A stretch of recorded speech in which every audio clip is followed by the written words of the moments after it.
Boa noite, queridos, a paz do Senhor. Amém. Tudo bem com vocês? Como é que vocês estão? Como é que foi o dia de vocês? Hoje eu comecei meu dia hoje, já sabia da responsabilidade que eu estaria aqui, sendo aquele ao qual Deus vai usar para trazer a mensagem, a verdade que tem no coração dele e expressar o nosso coração. E eu comecei a sentir alguns sintomas no meu corpo, algum cansaço, algumas coisas nesse sentido, e eu falei, logo hoje que eu vou ministrar, parece que isso escolhe horário e dia, né? Mas não, e eu simplesmente resisti àquilo através da palavra, me posicionei, e por isso eu estou aqui para compartilhar com vocês a palavra. E essa palavra que Deus colocou no meu coração já tem algum tempo, e ela nasceu dessa vez, ela nasceu de forma diferente. Às vezes, como eu compartilho com vocês, que às vezes numa ministração, Deus traz uma luz para mim de uma palavra, de uma frase, e Ele traz aquilo à tona para mim, mas dessa vez foi diferente, porque foi através de um sonho. E não foi qualquer sonho, porque na realidade, eu não sei se eu estava dormindo e eu acordei, mas também não sei se eu estava acordado e vendo aquilo tudo. Para mim não foi perceptível isso, mas uma coisa eu tenho convicção da palavra que saltou o meu coração. Porque no sonho eu estava ali tentando fazer inúmeras coisas e eu não estava tendo o resultado desejado. E eu fazendo coisas, e ia num lugar, tentava fazer algo e não conseguia, ia para o outro, tentava fazer algo e também não conseguia. E de repente eu acordei daquilo tudo, e era como se aquilo tivesse nascido, essa palavra tivesse nascido de dentro de mim, porque era uma convicção plena, era uma verdade, aquilo era vida na minha vida. E Deus falou para mim, sem mim, você não consegue fazer nada. Sem mim, você não consegue fazer nada, ou seja, independente do que eu venha ou estivesse tentando fazer, me colocando à disposição para fazer, se a palavra, se Jesus, se Deus não estivesse envolvido, o resultado projetado para aquilo não iria acontecer. E essa palavra, ela se encontra lá no livro de João, capítulo 15, verso 5. João, capítulo 15, verso de número 5. E deixa eu contextualizar aqui para vocês o que está acontecendo nessa passagem. Do capítulo 13 ao capítulo 17, essas são as últimas palavras de Jesus com os seus discípulos, antes da crucificação. Aqui Jesus está resolvendo algumas coisas, está programando, está reforçando algumas coisas com os seus discípulos. Então, do capítulo 13 ao capítulo 17, ele está ajustando algumas coisas, sabendo do que iria acontecer, sabendo do que estava prestes a acontecer, ele precisava anunciar, reforçar, repetir tudo aquilo que ele estava fazendo em todo aquele processo. E eu falei para o pastor, quando eu cheguei aqui, eu falei, hoje é contigo. Pastor, vem cá, por favor.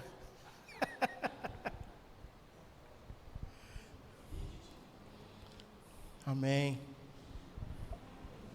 Esse aqui é o nosso co-pastor Zenilton, todo mundo conhece. Se você não conhece, vai conhecer agora. Né? Ele, juntamente com o nosso pastor Felipe, ele está à frente dessa obra. Né? Está ali com ele, auxiliando, né? Juntamente ao seu chamado pastoral. Pastor, e o que estava acontecendo ali, na verdade, Jesus sabia do que iria acontecer. O Senhor sabe do que aconteceu, todos nós sabemos. Agora, se fosse o Senhor que estivesse na mesma posição, e hoje Deus falasse para você assim, Zenilton, olha, seu tempo aqui no Verbo da Vida Osasco acabou. vou estar te levando para uma nova fase, vou estar te levando para um novo lugar. Quais seriam as suas últimas palavras de orientação? Não somente para a sua igreja, mas para os seus líderes. Eu não estou falando, pastor, de você estar deixando uma igreja reformada, não está deixando um templo bem organizado, todos os setores, todos os departamentos bem encaminhados. Estou falando que, naquele momento, a perseguição iria aumentar. Naquele momento, o desespero iria aumentar. Quais seriam as palavras pastorais para esse momento?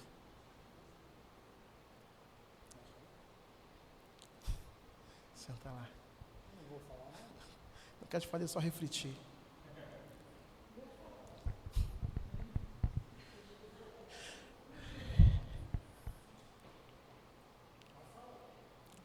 Depois ele fala. A gente não está comentando ou falando de um ambiente totalmente favorável, de uma situação totalmente onde tudo estava dentro do controle. Espiritualmente falando, tudo estava dentro do controle, mas naturalmente falando, não estaria. Agora, em todo o tempo, aqueles que estavam caminhando com Jesus não iriam mais caminhar. Em todo o tempo, aqueles que estavam ali, que qualquer coisa acontecia, era só chegar para ele: mestre, o que é que eu faço? Agora não teria mais essa conversa. Não seria possível mais estar em um nível presente com ele. E esse é o momento que ele reúne os seus discípulos. Ele reúne todos aqueles que estavam andando com ele, vivendo com ele, sentando à mesa, realizando milagres juntamente com ele. Ele dá as suas últimas instruções antes de ser crucificado, porque ele sabia o que estava para acontecer. Ele entendia que o seu chamado, o propósito da sua existência estava caminhando para o fim. Estava caminhando para aquele momento tão aguardado. E no capítulo 5, eu não vou ler somente o capítulo 5, vamos ler lá a partir, João 15, a partir do verso 1. E ele começa falando: eu sou a videira verdadeira, e o meu pai é o agricultor. Jesus começa falando e instruindo, trazendo essa metáfora, trazendo esse entendimento, essa realidade, para que fosse de maneira mais fácil a compreensão. E ele fala: olha, eu sou a videira verdadeira. Então ele dá ênfase não somente de falar: olha, eu sou a videira e o meu pai é o agricultor. Não, ele fala: eu sou a videira verdadeira. Quer dizer que a partir dali, a partir daqueles acontecimentos, outros viriam se apresentando como uma videira. Mas seria uma videira falsa. Seria uma videira que não traria vida de fato, real, mas que iria se apresentar com uma resposta, iria se apresentar com um bom argumento. Então ele começa, naquele seu discurso, ele começa: olha, eu sou a videira verdadeira, e o meu pai, ele é o agricultor. Todo ramo que, estando em mim, não der fruto, ele corta. E tudo que dá fruto, limpa, para que produza mais fruto ainda. O interessante, o que me chama a atenção aqui, que às vezes nós queremos colocar na mesma situação. Mas ele fala assim, ó: todo aquele que não está em mim, ele corta. Mas todo aquele que está em mim, ele limpa, trazendo para um melhor entendimento. Ele poda. Cortar e podar são duas coisas totalmente diferentes. Quando a gente fala de cortar, nós estamos falando de dar fim àquilo. Trazendo para uma realidade a qual ele estava simbolizando. Olha, se eu quero cortar uma árvore, a minha intenção é acabar com ela. A minha intenção é que ela deixe de existir. Mas quando ele fala mas aquele que dá fruto estando em mim, eu vou limpar. Há também um corte, mas esse corte é diferente, chamamos ele de poda, porque a poda tem intenção de fortalecer, de tirar aquilo que estava como sobrepeso, de tirar aquilo que estava fazendo. Muitas vezes nós estamos tardios naquilo que é o propósito do meu chamado e do seu chamado.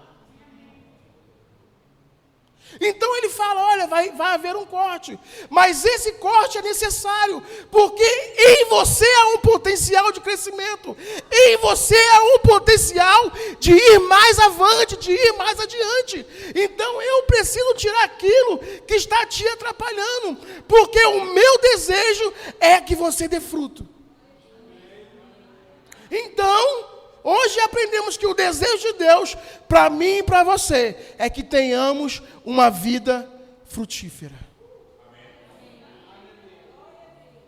A realidade bíblica é essa. Não é o cristão que senta, recebe, vai embora, pega a palavra e somente vive para si mesmo. Mas ele está falando assim, não, olha, eu vou lhe podar, eu vou limpar você, de tal maneira que aquilo que está em você vai produzir em outro. Outros vão receber de você também. Outros vão colher daquilo que eu plantei em você. E ele fala, vós já estáis limpos pela palavra que vos tenho falado. Permanecei em mim, e eu permanecerei em vós. Como não pode o ramo produzir fruto de si mesmo, se não permanecer na videira, assim, nem vós podeis dar, se não permanecer em mim. E agora, o verso 5. Eu sou a videira, vós os ramos. Quem permanece em mim e eu nele, esse dá muito fruto. Aí aqui foi a palavra que nasceu de dentro de mim. Porque sem mim, nada podeis fazer. Amém. Ele não está falando com alguém que está lá fora. Essa mensagem aqui não é para alguém que está... Essa mensagem era para os seus discípulos. Essa mensagem era para nós. Essa mensagem, como eu estou falando, como se fosse um pastor. Agora, o pastor Zenilton, vem cá, pastor. Levante. 30 segundos.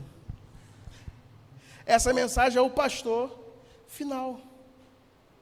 Deus chamou ele para outro lugar, para outra obra, para outro ministério, para dar continuidade, para alcançar vida em outros lugares. Mas ele sabendo do que vai acontecer, ele sabendo que, poxa, as coisas não estão legais, os departamentos não estão bem preparados, ele precisa deixar a sua mensagem para fortalecer aqueles que Deus tinha colocado à frente dele. É para eu falar? Agora 30 segundos. Fique firmes, abundante e constante. Não deixe que nada vos desanime. Usei Amém. Está com crédito, está sobrando aí, não tem fim.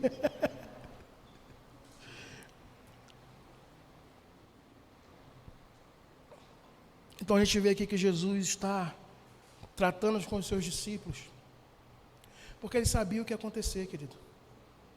Ele sabia qual seria o desespero das pessoas, daqueles que andaram com ele. Capítulo 14, ele já começa, olha, não se turbe o vosso coração, credes em Deus e também em mim. Na casa do meu pai há muitas moradas. Eu não teria dito isso se eu não estivesse preparando um caminho. Ele está preparando. Olha, não se turbe o vosso coração. Vai ter problema, vai ter desafio, olha, mas fica firme, fica constante. Permanece. Amém. Continua. Isso aqui não foi combinado não, tá? Ele falou daquilo que veio no coração dele. Permanecer, ter constância. E Jesus está falando aqui, ó, eu sou a videira, vós os ramos, quem permanece em mim e eu nele, esse dá muito fruto, porque sem mim nada podeis fazer. Ele está falando de intimidade. Permanece comigo, seja íntimo de mim, caminha comigo, anda comigo, vive comigo. Porque, olha, você não vai conseguir fazer nada se eu não estiver envolvido. Ah, Douglas, espera aí. Não é bem assim, estou vendo muita gente tendo sucesso na vida. Muita gente hoje, poxa, empreendendo e ganhando milhões. Muitas pessoas hoje que não são cristãos, que não estão pagando o preço que eu estou pagando aqui, vivendo e parece que está comendo melhor nessa terra. Não, queridos, não está. O sucesso sem Deus, ele é vazio. O sucesso sem Cristo, ele é momentâneo. O sucesso sem Cristo, ele é triste. Ele é solitário. Queridos, porque se sucesso fosse relevante, se dinheiro fosse relevante, a gente não estaria vendo tanta gente aí com dinheiro se matando. A gente não estaria vendo tantas pessoas aí com tanta fortuna, sabe, mas passando, mas tendo um monte de doença. Tirando a própria vida da família. A gente não estaria vendo isso. Mas sabe por quê? Porque são pessoas vazias e sozinhas. Encontraram no dinheiro, no sucesso, no reconhecimento, somente uma bengala. Que não faz e que não produz em suas vidas aquilo que realmente eles estão buscando, que é uma paz perfeita.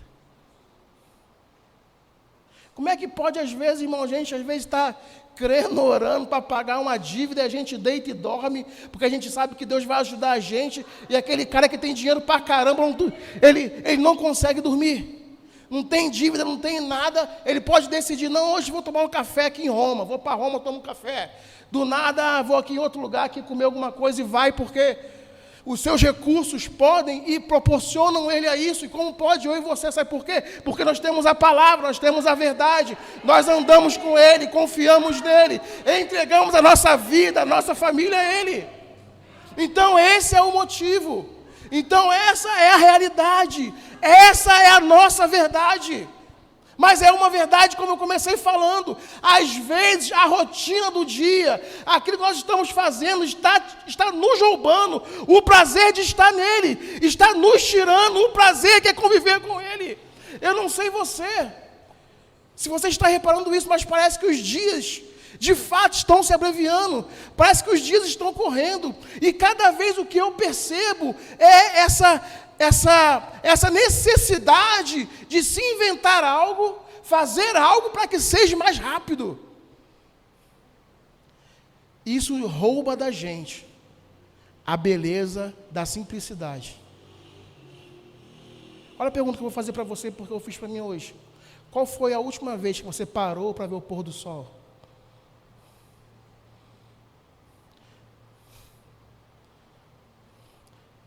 Qual foi a última vez que você parou para ver o nascer do sol? Irmão, é lindo, é fantástico, é extraordinário, mas a pressa é tanta que a gente até esquece. Os afazeres do dia a dia, o trabalho, a família e às vezes também até a igreja. Por quê? Sabe por quê? Porque aquilo não se tornou vida, mas aquilo se tornou mecânico. É mecânico. Eu acordo às 5, tomo meu banho, escovo o dente, boto minha roupa, tomo um café, 5h40 meu ônibus passa, pego meu ônibus, 6h30 eu estou no trabalho, faço aqui, paro para almoçar, almoço rapidinho, porque eu quero dormir, porque eu estou cansado, e vai, e o tempo vai passando, as coisas vão acontecendo, e a gente está perdendo o melhor de Deus. E as coisas não estão acontecendo simplesmente porque nós não estamos mais dando tempo para aquilo que realmente importa. Estamos dando nosso tempo para aquilo que é mais rápido. Não, estou com pressa. Quanto mais velocidade a internet, para mim é melhor. Não, estou com pressa. Quanto mais rápido eu pegar uma condução, melhor. Então a gente só vive com pressa. E o tempo tem nos roubado daquilo que Deus tem para produzir na nossa vida. Tempo é uma questão de prioridade. Tempo é uma questão de escolha, tempo é uma questão de decisão, tempo é uma questão de posicionamento. Toda vez que a gente decide, se posiciona e escolhe a respeito de qualquer coisa, nós iremos produzir tempo para aquilo. Nós iremos alcançar tempo para aquilo. Mas simplesmente porque nós nos colocamos na condição de não vou embora, eu tenho que fazer. Sabe, Deus nunca foi plano de Deus, vontade de Deus, que nós tivéssemos uma vida corrida, que nós tivéssemos uma vida onde tudo, sabe, a gente parece que não está olhando às vezes para nada. Mês que vem agora, eu não estou mais no setor que eu operava, mas eu acabo sendo alguém que auxilia nas férias do setor que eu estava. E queridos, para mim são 20 dias que passa rápido. Sabe por quê? Porque eu fico trabalhando contra o tempo. Porque éramos dois, agora é um só, e quando ele sai eu tenho que assumir. Então tudo que é para dois, um sozinho tem que dar conta. Então eu fico trabalhando, olhando para o relógio, não contando que o dia acabe, mas contando que não, espera mais um pouco, porque eu preciso entregar esse formulário, eu preciso entregar essa questão, eu preciso dar essa resposta. E eu fico correndo contra o tempo, e quando eu vejo que um dia foi embora, e às vezes acontece que eu não consigo produzir nada relevante, porque eu me envolvo com tantas coisas, eu faço um pouquinho aqui, faço um pouquinho aqui, faço um pouquinho aqui, faço um pouquinho, e quando eu vejo eu não fiz nada, porque nada ficou pronto. Quantas vezes a minha, a sua vida está assim? Quantas vezes as nossas atitudes têm sido essas? Quantas vezes o nosso comportamento tem sido esse? De somente fazer as coisas de qualquer jeito? Ah não, mas eu estou agradando a Deus, queridos, não está agradando a Deus. Porque agradar a Deus é envolver Ele em tudo que nós venhamos a fazer. Agradar a Deus é contar com Ele, buscar nele resposta, buscar nele soluções, buscar nele o que está acontecendo. Hoje eu faço trabalho de analista. Então hoje a minha função, eu preciso ter três visões. O que aconteceu. 2, por que aconteceu. E 3, o que eu preciso fazer para que aquilo seja resolvido. Então hoje a minha visão, tanto dentro do meu trabalho, como na minha casa, ou na minha vida, ela mudou a partir disso que eu tenho feito. Poxa, por que isso aconteceu? Peraí, mas por que aconteceu? Então, como eu posso produzir resposta para isso? Queridos, a situação acontece, ela é real. Como aconteceu? Será que foi vacilo meu? Será que eu deixei isso acontecer? Mas a resposta sempre vai estar nele. E tem gente se esforçando. A Bíblia fala que o homem não deve confiar em si mesmo e na força do seu próprio braço. Ela fala que maldito é o homem que confia na força do seu próprio braço. Porque na força do nosso próprio braço não tem resultado permanente, mas é somente resultado momentâneo. Lembra de Adão? Vai lá, come do fruto proibido, ela oferece, ele aceita, come, e a Bíblia fala que ele se vê em luz. Mas estava todo tempo, aquela era a realidade, todo tempo, aquela era a vida dele, os dois estavam nus desde sempre. Mas agora, devido ao pecado entrar, o medo entrou, e agora Deus chega e fala: Adão, onde está? Aí fala: não, que eu ouvi o Senhor me chamando, eu me escondi. E naquele mesmo momento que ele se esconde, ele decide, ele toma a posição de fazer a sua autojustiça. Não, ele não pode viver nu. Eu vou aqui fazer algo para mim. Ele vai lá e tece para si folhas para se cobrir a sua nudez, como se Deus não estivesse vendo. Como se não, eu preciso fazer algo com aquilo que eu fiz. Eu preciso agora tomar a minha responsabilidade.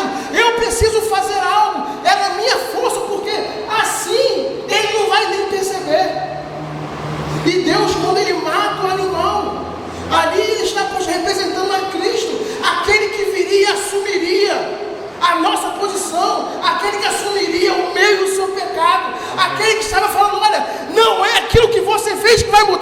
vida, mas é aquilo que eu vou fazer que vai te transformar. É aquilo que eu vou produzir que vai te transformar. Quem cobre a sua nudez sou eu e não é você. Porque você não tem capacidade para fazer isso. Por quê? Porque você está sozinho. Porque você está sozinho. Muitas vezes nós estamos ouvindo pessoas falarem assim: ah não, eu só vou para a igreja quando as coisas se resolverem. Quando eu parar de beber, quando eu parar de fumar, quando eu parar de me prostituir, quando eu parar com isso, é um monte de desculpa. E sabe o que acontece? Nunca vão vir. Por quê? Porque o homem sem Cristo, ele não consegue fazer nada. O homem sozinho, o homem solitário, por mais segurança que ele tem lá fora, por mais recursos que ele tem lá fora, ele sem Cristo, ele não consegue obedecer, ele não consegue vir para a igreja, ele não consegue fazer nada. Porque sempre vai dar uma desculpa quando me consertar, gente, ele não vai se consertar. Amanhã se inicia, né? Essa grande festa que a gente conhece, que é chamada Carnaval. Esse grande momento são 4 dias onde que as pessoas perdem a regra, perdem os seus princípios e assumem a posição: não, nesse carnaval eu vou fazer tudo que eu posso e o que eu não posso. Esses 4 dias eu vou beber tudo que eu não bebi, eu vou me envolver com quantos for necessário, com quantas forem necessário, com quantos for necessário. Eu vou fazer tudo, eu vou arrasar. E muitas dessas pessoas têm um pensamento: não, esse vai ser o meu último carnaval, quando acabar eu volto para a igreja. E deixa eu falar, de fato, para muitas pessoas, é o último carnaval. Sabe por quê? Porque elas não voltam para casa. É um momento e um ambiente de falsa alegria, de grande euforia, e que o diabo usa desse momento para ceifar a vida de muitas pessoas. Quem está pregando para vocês aqui era um homem que adorava o carnaval. Quem está pregando para vocês aqui não é alguém que ouviu falar, mas alguém que foi envolvido nisso, alguém que vivia isso. No bairro onde eu morava, se era emendado Natal, Ano Novo e Carnaval. Então, até o mês de fevereiro tinha folia, tinha festa, tinha aquilo. E eu era envolvido com aquilo. Na época eu namorava com a Andréia ainda.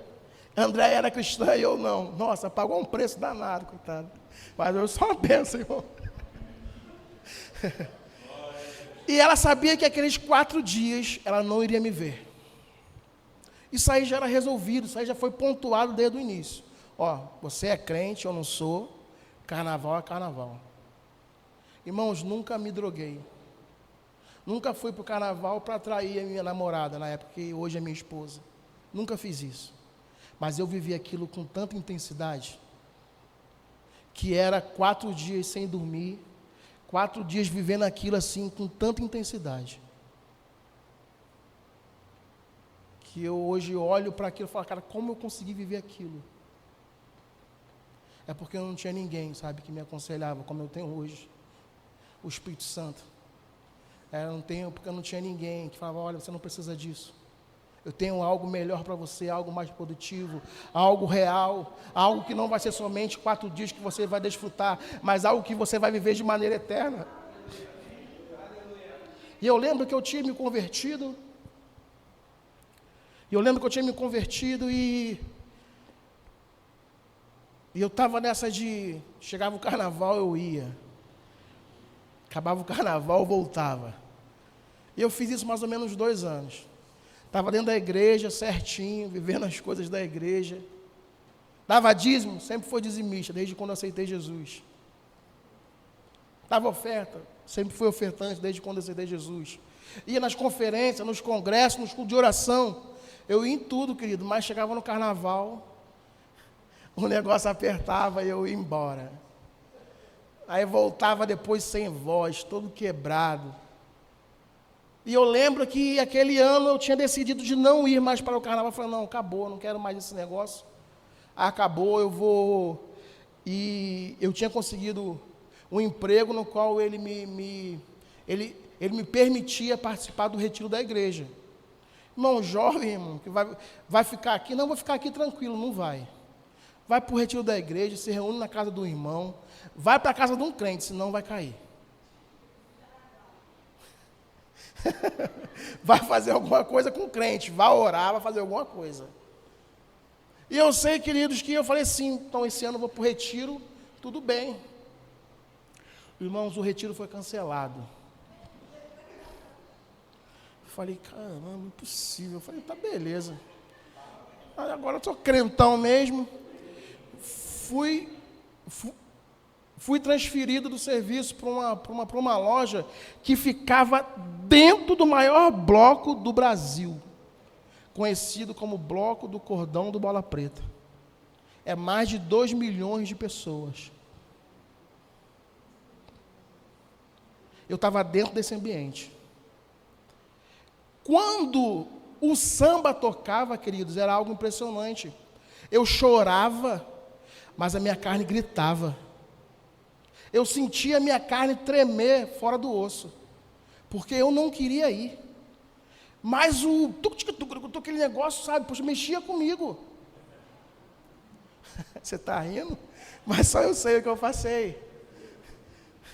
Hoje é divertido, mas para mim era uma questão de muito sofrimento, porque eu queria estar fora daquilo, mas de maneira inconsequente, devido ao meu trabalho, eu estava no meio do foco. E eu resisti um dia, 2 dias, a segunda-feira foi bem, a terça, a quarta, a quinta-feira. Quando chegou na sexta-feira, querido, eu falei assim, pô, não dá. Vamos fazer o seguinte, Jesus, eu vou mais uma vez só.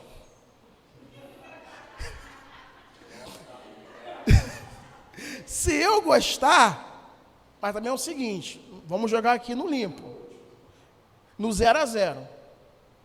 Se eu gostar, eu também não vou mais para a igreja, porque eu não quero estar enganando ninguém. Não, real. Joguei a real. Vou estar enganando quem? Meu pastor não sabia, pô. Minha liderança não sabia.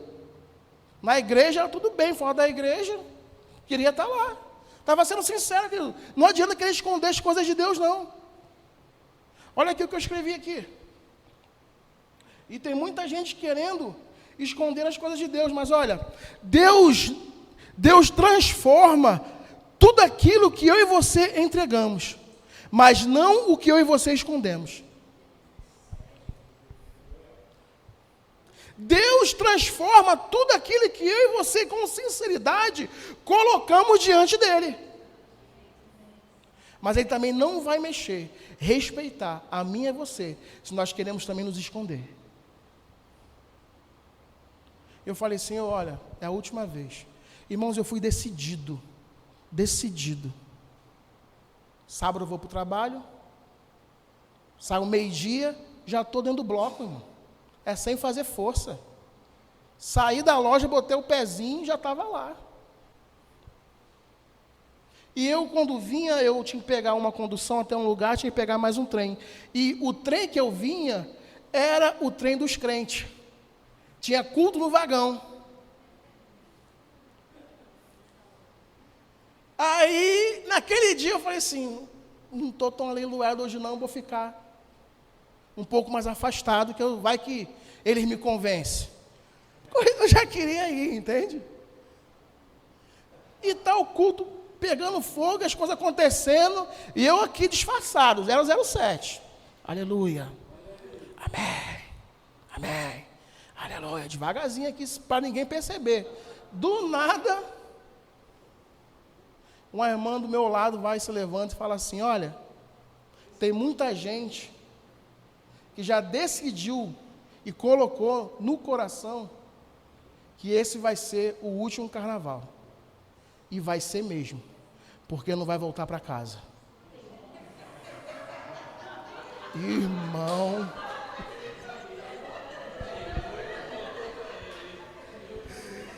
Irmão, aquilo entrou dentro de mim como uma espada, e nasceu um temor dentro de mim, que eu falei, o quê? Eu vou para casa. Irmão, acabou o serviço, eu fui embora de uniforme e tudo.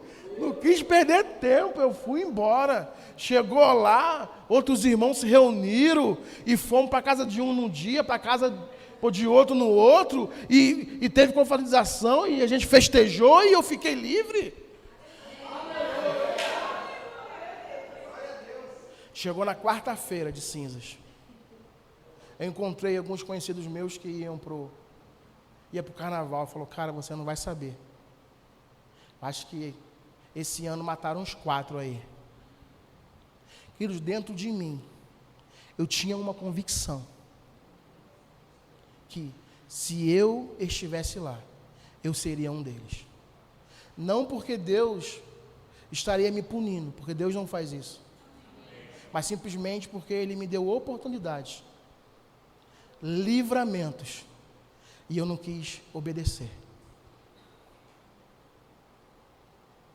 E a gente está tentando fazer muita coisa, a gente está tentando correr atrás de tanta coisa, mas sabe, envolve Deus em tudo aquilo que você for fazer, envolve Deus em tudo aquilo que você precisa fazer.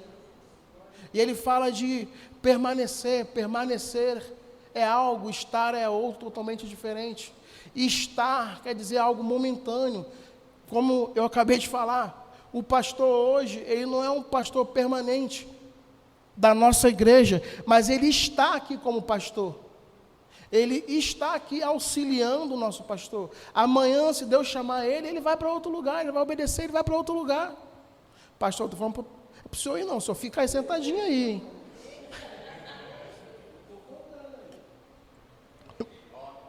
3 vezes, não fala aleluia, nem glória a Deus não, fala misericórdia.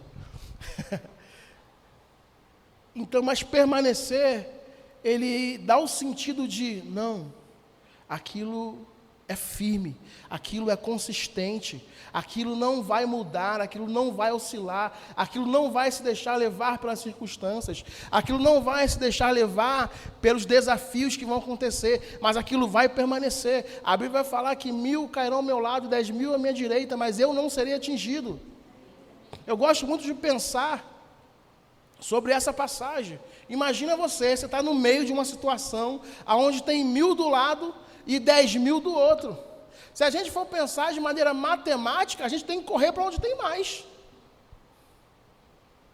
Matematicamente, naturalmente falando, eu vou para o lado de 10.000. De repente, não vou precisar dar uma espadada sequer. Não vou levantar a mão para ninguém. Deixa o pessoal ir na frente, resolver, e depois eu... Mas a questão é que tanto de um lado como de outro cai. Mas aquele que permanece não vai ser atingido. Aquele que permanece na palavra, aquele que se firma na palavra, aquele que conta com Deus em tudo, aquele que coloca Deus diante de todas as coisas, em todas as decisões, ele não vai vacilar, ele não vai escolher, não, eu vou escolher isso aqui porque é melhor. Lembra quando Abraão, ele fala com seu sobrinho? Ele fala assim, olha, faz o seguinte, para onde você for, eu vou ao contrário.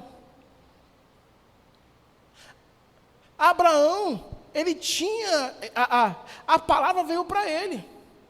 Sai da tua terra, no meio da tua parentela, e vai para uma terra que eu vou te mostrar. Quem recebeu isso foi Abraão. E o sobrinho dele veio junto. E agora ali para aquela desavença que estava tendo ali, Abraão sabiamente chega para ele e fala o negócio seguinte, deixa eu ver aqui. Eu vou para a esquerda porque é mais favorável. Porque eu tenho o chamado, porque eu tenho a mensagem, porque Deus falou comigo, e você vai para o outro lado, se vira lá, não sei se lá é bom não. Não, mas foi diferente. Abraão falou assim, olha, para onde você mirar, Para onde você for, eu vou ao contrário. Sabe por quê? Porque Abraão tinha uma convicção. Independente do lugar que ele fosse, independente do lugar que ele escolhesse, Deus estava com ele. A bênção estava com ele. A provisão estava com ele. A palavra estava com ele. Então não é a condição que nos coloca desfavorável que vai decidir eu e você nos movemos. É a condição de quanto eu e você temos da palavra, quanto eu e você estamos nele. Porque se nós estivermos nele, ele vai falar, aquele que está em mim produz fruto. Aquele que permanece em mim frutifica. Aquele que está em mim vai produzir resultado. Aleluia. Até um tempinho tem bastante coisa. E mais olha o que o versículo 6 diz. Verso 6. Se alguém não permanece em mim, será lançado fora, à semelhança do ramo, e secará. E o apanham e lançam no fogo e o queimam. Verso 7. Se permaneceres em mim, e as minhas palavras permanecerem em vós, pedireis. Algumas coisas, está assim na sua versão, naquilo que vocês estão lendo aí. Determinadas coisas, também não. Mas ele fala assim, ó, pedireis o que quiseres, e vos será feito. A questão não é somente permanecer nele, mas que a palavra dele permaneça em nós. Porque, queridos, quer conhecer alguém, é no momento de pressão. No momento de pressão, na minha e na sua vida, o que sai de mim e de você? No momento de pressão, na minha e na sua vida, o que transparece que nós somos crentes, que nós somos cristãos, que nós servimos a uma igreja, nós servimos a um Deus, o que transparece isso? O que nós vamos produzir? O que vai evidenciar que a gente confia nele, que nós permanecemos nele e que nós guardamos a palavra? É o nosso posicionamento, é o nosso comportamento.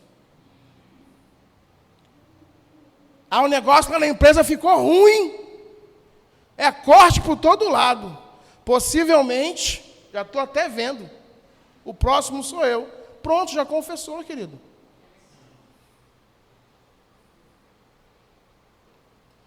Tudo que disser crendo, assim será. Aí você começa a falar, sei lá, vai que sou eu um dia. Sei lá, vai que meu setor não está muito bem das pernas, não sei, e conforme você vai dizendo, aquilo vai se tornando verdade, e um dia você fala, acabou, próximo sou eu. E no outro dia, chega a tua senha, ó, passadinha lá no RH. Deus, o senhor não está vendo o que está acontecendo? Deu até uma puxada agora no meu carioca agora, né? Deus, o pessoal até descobriu que eu sou carioca aqui agora. E se Deus respondesse, sim, eu estou vendo, mas foi você que produziu isso. Porque se você tivesse falado que quem te colocou aqui é o único que pode te tirar, você não saía. Porque quem te colocou aí sou eu, e você saiu sozinho. Porque não foi eu que te tirei. Se você tivesse se posicionado na minha palavra, crendo, confessando, fazendo a sua parte, ninguém toca em você. Porque a Bíblia vai dizer, ai daqueles que tocam em um dos meus ungidos. Ninguém vai mover você, ninguém vai tirar você. Porque quem te colocou aqui, fui eu. E a porta que eu abro, ninguém fecha. E a porta também que eu fecho, ninguém abre. Então a questão não é permanecer, mas a palavra tem que estar em nós. No momento de circunstância, de desafio, o crente tem que produzir verdade bíblica. E não aquilo que o mundo fala. E não aquilo que o mundo está expressando, se mostrando, vendendo, compartilhando. Não, o crente fala Bíblia. O crente fala versículo. O crente se baseia na palavra. O crente se volta para Cristo.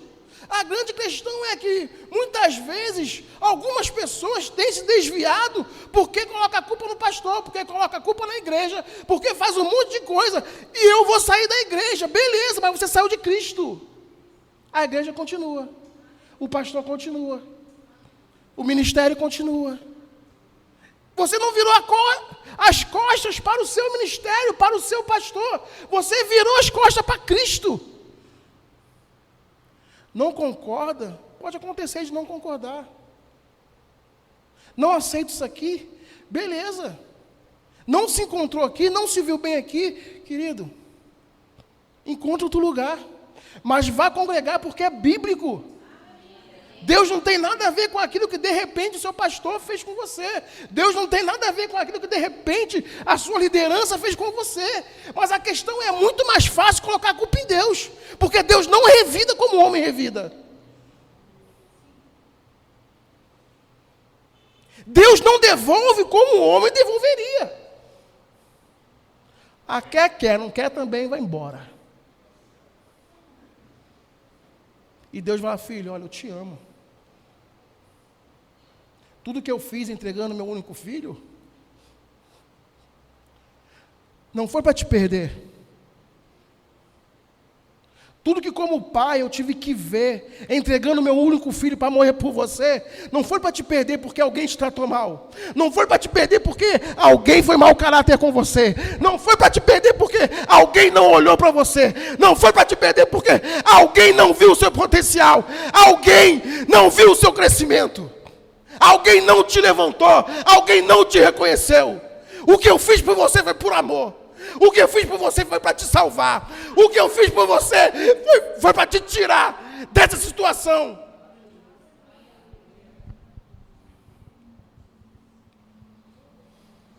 Que sem Deus é impossível andar em fé. Sem Deus é impossível crer para uma cura. Sem Deus é impossível crer que nós já fomos providos de todas as coisas. Sem Deus é impossível amar, irmãos. Sem Deus é impossível amar o outro. Sem Deus, sem a palavra, é impossível viver. É impossível nos movermos. Sem Deus é impossível. Eu não sei o que seria da minha vida hoje se eu não tivesse Deus na minha vida, se eu não tivesse Jesus, se eu não tivesse a palavra. Eu não sei o que eu estaria fazendo hoje, eu não tenho noção. Douglas, se você deixasse de ser crente hoje, o que você faria? Eu não tenho noção. Eu não sei porque eu não tenho mais nada com o mundo. Eu não sirvo nem para voltar mais para o mundo. Porque eu não me encaixo mais naquele ambiente. Eu não me encaixo mais naquele lugar. Eu não me encaixo mais naquela situação. Eu não me vejo. Sabe que, poxa, a grande questão é não se ver como você se vê. Sabe, você se vê como o mundo tem visto você, tem olhado para você, porque o mundo quer te rebaixar. O mundo quer te colocar para baixo. Essa é a situação do mundo. Não, você não presta. Você nasceu da menor família. A sua mãe não te vê, seu pai não te vê. Você é fruto de um estrupo. Você não era nem para existir. O seu pai não te ama, o seu pai não te quer, a sua mãe não te quer. O mundo faz isso. A maior referência que nós temos de amor, após o amor de Cristo, é o amor de mãe. A maior referência. E eu estou aqui, se de repente você viveu dentro de um lar, dentro de um ambiente onde eu não tive isso, então eu não concordo com você. A gente não pode generalizar as coisas. Estou falando de mãe. Estou falando daquela que deu a luz, daquela que dá a vida pelo filho. A Bíblia fala assim, ó, pode uma mãe deixar o filho se esquecer e abandonar ele, mas eu jamais. Irmãos, olha o compromisso. Olha a responsabilidade que ele assume. Olha o compromisso que ele assumiu comigo, com você. Olha, se sua mãe, que é a maior autoridade reconhecida pelo homem como um amor, como entrega, te abandonar, eu, seu Deus, o seu Pai, eu jamais vou fazer isso com você. Eu jamais vou deixar você. Eu jamais vou abandonar você. Sem Ele, a gente não consegue fazer nada. Sem Ele é impossível dar o outro lado da face.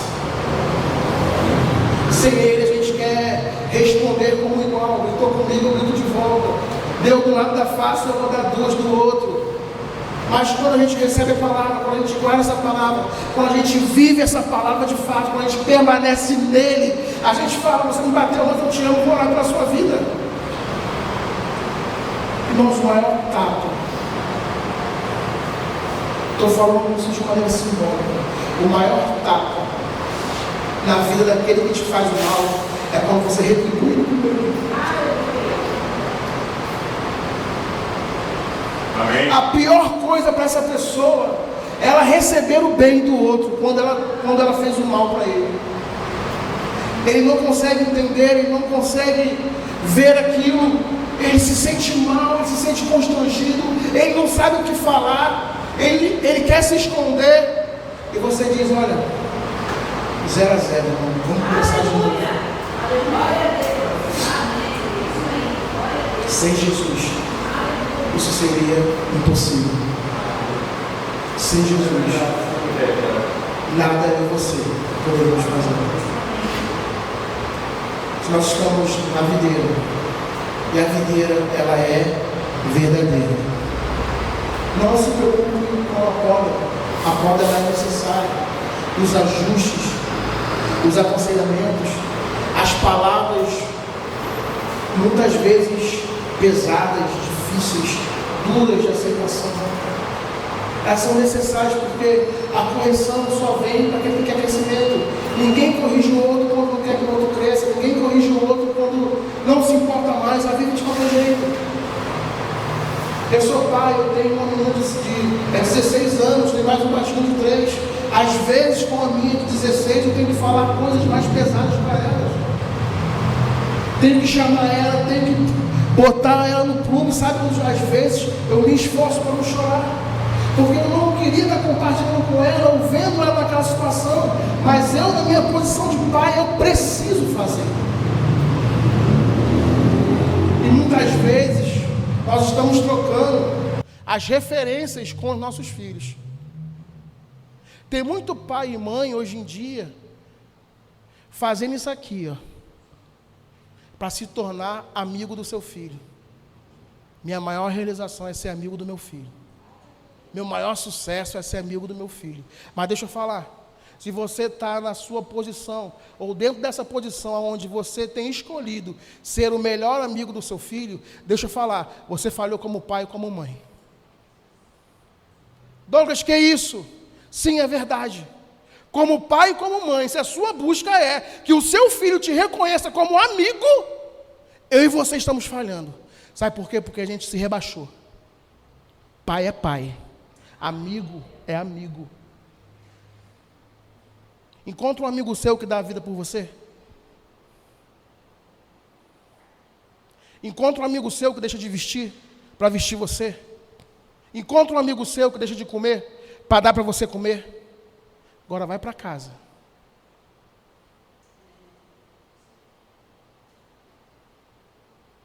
Fiquei, irmão, sem comprar uma roupa para mim. Roupa básica. Short. Chinelo.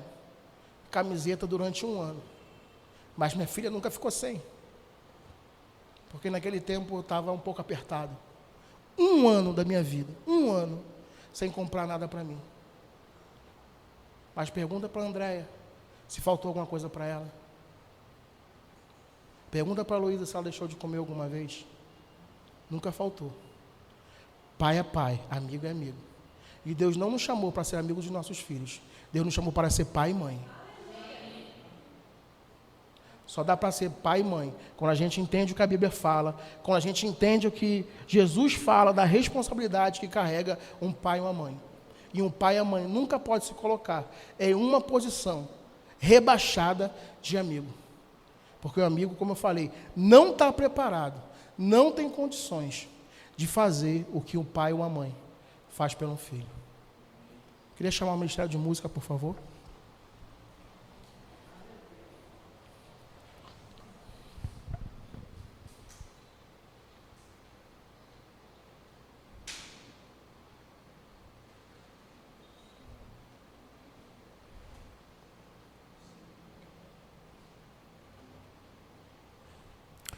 Pode se colocar de pé. Eles vão estar cantando, louvando a Deus nesse momento, sobre tudo isso que você ouviu. Reflita sobre sua própria vida. Reflita sobre suas próprias atitudes. Aquilo que é necessário mudar, aquilo que é necessário reconhecer. E viva o melhor de Deus, porque foi para isso que Deus criou a gente. E antes deles louvarem, eu quero deixar algo para vocês aqui também. Preste atenção. Deus não cria nada somente para existir. Deus cria tudo com um propósito. Deus não cria nada somente por criar, para ver pronto. Deus cria todas as coisas com um propósito. Então, se você está aqui nessa noite, se você está neste lugar, se você congrega com a gente ou não congrega, há um propósito da sua existência para esse tempo.